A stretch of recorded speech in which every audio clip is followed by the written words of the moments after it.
Hello and welcome everyone. पिछले lesson में आपने वर्ब के बेस पर फ्रेजल वर्ब सीखे। मैंने आपको ये भी बताया कि फ्रेजल वर्ब्स क्या होते हैं, आपको उनकी तैयारी कैसे करनी है और वो कितने इंपॉर्टेंट होते हैं। आज के इस लेसन में हम थीम बेस्ड फ्रेजल वर्ब सीखेंगे और साथ ही साथ एवरीडे यूज़ वाले फ्रेजल वर्ब्स भी सीखेंगे ताकि आप रोज़मर्रा की ज़िंदगी में फ्रेजल वर्ब्स का यूज़ करके एक फ्लुएंट स्पीकर बन सकें। तो चलिए अब हम आगे बढ़ते हैं। तो हमारा थीम क्या है? हेल्थ। हेल्थ के बेस पर हम देखेंगे कि हम कैसे यूज़ करते हैं इनको। तो पहला फ्रेजल वर्ब है पास अवे। इसका मतलब होता है टू डाई, मतलब मृत्यु हो जाना। His mother passed away last year. उनकी माता का पिछले वर्ष देहांत हो गया या फिर पिछले वर्ष उनके माता की मृत्यु हो गई। तो हमने पास अवे का यूज़ करके ये सेंटेंस बनाया। अगला है रन ओवर। इसका मतलब होता है हिट बाय अ व्हीकल। जब आप किसी साधन से, किसी वाहन से टक्कर लग जाए, एक्सीडेंट हो जाए, तो हम क्या यूज़ करते हैं? Run over. We got run over by a speeding car.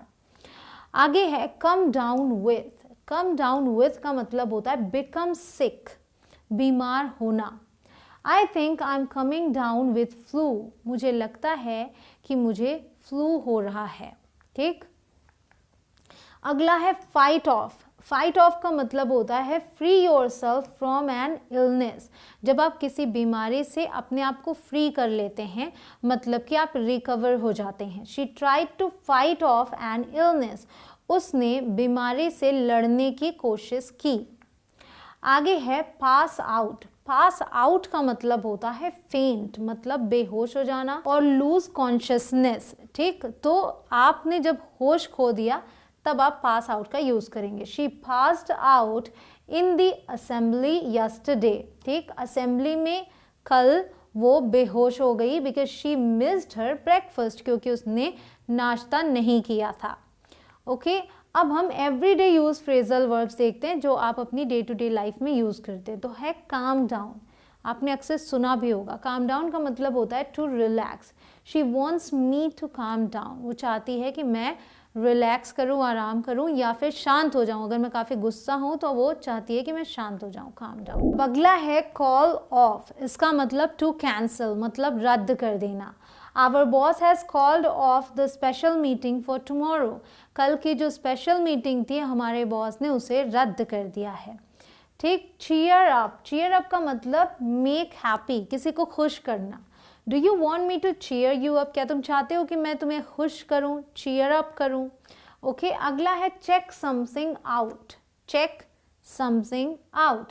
अभी जो समथिंग होता है इसकी जगह पर आप उस चीज़ का नाम यूज़ करेंगे या जो भी चीज़ होगी उसके लिए। इसका मतलब होता है to examine something that seems attractive. कोई चीज़ आपको अच्छी लग रही है, उसको आप अच्छे से देख रहे हैं, आप खरीदने की सोच रहे हैं शायद, इसलिए आप देख रहे हैं, तो आप चेक यूज़ करेंगे। आई am checking out this dress. मैं ये ड्रेस देख रही हूँ, मतलब समझ रही हूँ कि इसे मुझे खरीदना है या नहीं, और भी सारी चीज़ें। So I am checking out this dress. अगला है ड्रेस अप। ड्रेस अप का मतलब होता है wear nice and beautiful dress. जब आप तैयार होते हैं, कपड़े पहनते हैं अच्छे से, तो ड्रेस अप यूज़ करते हैं। I love to dress up for my birthday. मैं मेरे जन्मदिन के लिए तैयार होना मुझे बहुत अच्छा लगता है। I love to dress up. अगला है गेट ओवर समथिंग। इसका मतलब रिकवर फ्रॉम। आप किसी भी चीज़ से गेट ओवर होते हैं, मतलब कि अगर मान लीजिए आप किसी चिंता में थे, परेशान थे, तो वहाँ आप इसका यूज़ कर सकते हैं। आई got over my fever recently. तो फीवर था आपको, आप उससे ठीक हो गए, तो भी आप इसका यूज़ कर सकते हैं। मैं हाल ही में अभी फीवर से उठा हूँ, जैसे कहते हैं ना कि बीमारी से उठा हूँ, तबीयत खराब थी, सही हो गया। So I got over my fever. Next is hang on, मतलब wait for a short time. Hang on, थोड़ी देर आप किसी को रुकने को बोलते हैं। हैंग ऑन मतलब थोड़ा रुकना।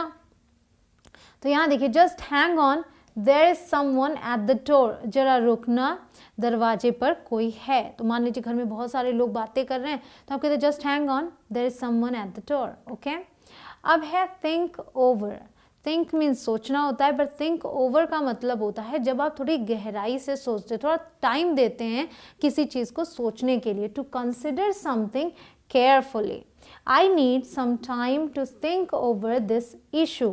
मुझे थोड़ा वक्त चाहिए इस इशू पर सोचने के लिए, या सोच विचार करने के लिए एक्चुअली। ठीक है। तो सोच विचार करना, think over. Next is turn up, इसका मतलब होता है अराइव, मतलब कहीं पहुंचना, कहीं आ जाना, यूजुअली अनएक्सपेक्टेडली, जबकि एक्सपेक्ट नहीं किया गया था वहां पर अगर कोई आ जाए, मतलब किसी के बारे में एक्सपेक्ट नहीं किया कि वो आ जाए तो हम टर्न अप यूज करेंगे। The neighbour's dog turn up at our door step, हमारे पड़ोसी का कुत्ता हमारी चौखट पर आ गया, तो हमने टर्न अप यूज किया यहाँ पे, मतलब दिखाई दे गया। गेट अराउंड, गेट अराउंड का मतलब होता है to travel to different places, ठीक, जगह जगह दूसरी दूसरी जगहों पर जाना, अलग अलग जगहों पर जाना, यात्रा करना, उसके लिए गेट अराउंड यूज करेंगे। Rohan really gets around, Rohan बहुत सारी जगहों पर जाता है। Last week he was in Dubai, पिछले हफ्ते वो दुबई में था। And this week he is in Paris, और इस हफ्ते वो पेरिस में है, तो कई जगहों पर जाता है, तो आप बोलेंगे Rohan really gets around. Okay, अगला है लेट ऑन।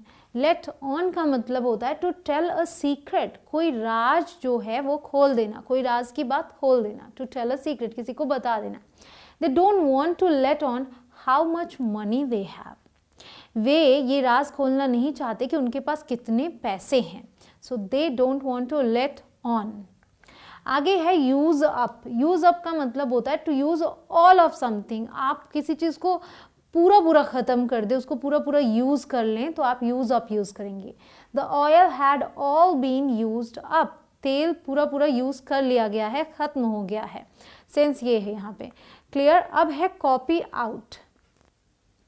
कॉपी मीन्स नकल करना, तो कॉपी आउट का भी सिमिलर ही मीनिंग होगा। Write something again exactly as it was written, ठीक, तो किसी चीज़ को बिल्कुल ठीक उसी तरीके से लिख देना जैसे कि वो पहले लिखा हुआ था, तो आप कॉपी आउट करते हैं। We need to copy out sentences from a book, हमें एक किताब से सेंटेंसेस को, वाक्यों को हूबहू उतारना होगा।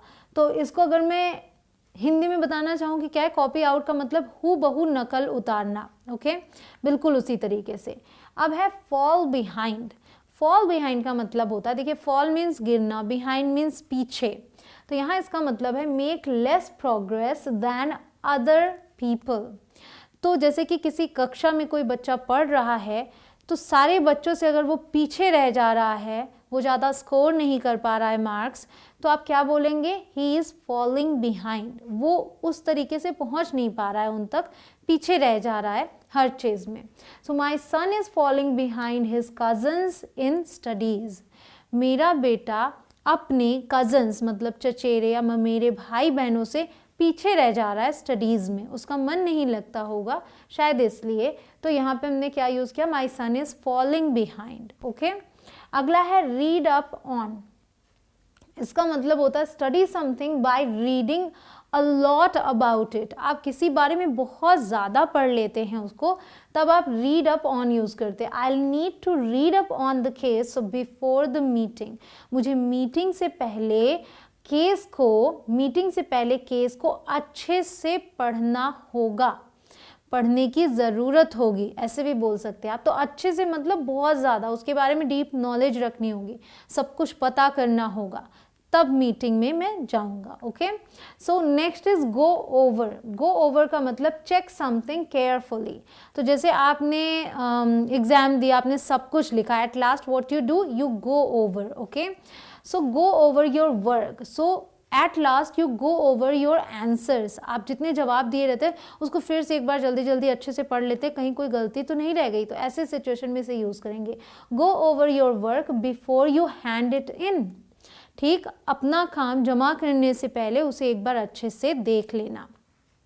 हैंड इन का मतलब जमा करना। आगे है to come up with. To come up with का मतलब to discover something. I have come up with a unique idea to help you understand this better, मेरे दिमाग में बहुत अच्छा आइडिया आया है। I have come up with a unique idea, ठीक, बहुत ही अनोखा, to help you understand this better, जिससे कि आप इस चीज़ को और अच्छे से समझ पाएंगे। So I have come up with, ये हमने यूज़ किया। अगला है जंप इनटू समथिंग, मतलब to suddenly decide to do something, अचानक से कुछ करने की सोच लेना। ज़्यादातर बहुत ज़्यादा सोच विचार ना करना, अचानक से बट डिसाइड कर लेना कि मैं ये कर रहा हूँ। सो जंप इनटू यूज़ करेंगे। I immediately jumped into the matter, मैं तुरंत उस मैटर मतलब मामले में लग गया या मैंने डिसाइड कर लिया कि मुझे इसमें घुसना है। ऑफ माई फ्रेंड, जो कि मेरे फ्रेंड का मैटर था, the matter of my friend, when I realised that she needs me, जब मुझे ये एहसास हुआ कि उसे मेरी ज़रूरत है। So I immediately jumped into the matter of my friend when I realize that she needs me. तो मेरी जो फ्रेंड है वो एक लड़की है, उसी की बात मैं कर रही हूँ। जब मुझे लगा कि मेरे फ्रेंड को मेरी ज़रूरत है तो मैंने बिना सोचे विचारे मैं उस मैटर में कूद गया। तो कूद गया मतलब ये नहीं कि एक्चुअल में कहीं ऊंचाई से कूद गए, उस मैटर में घुस गए हम, उस मैटर में मैं घुस गई सो दैट कि मैं उसको सॉल्व कर पाऊँ, उसका साथ दे पाऊँ। ऑलराइट, तो इतने फ्रेजल वर्ब्स आपने आज सीख लिए। इन सभी फ्रेजल वर्ब्स की कीजिए प्रैक्टिस। और बहुत सारे फ्रेजल वर्ब्स होते हैं, आप तो जानते ही हैं, यूट्यूब पर मैंने बहुत सारे फ्रेजल वर्ब्स दिए हैं, तो आप यूट्यूब चैनल पर भी जाके इंग्लिश कनेक्शन चैनल पर बहुत सारे वीडियोज़ देख सकते हैं, वहाँ से भी। मिलती हूँ आपसे अगले लेसन में। जय हिंद।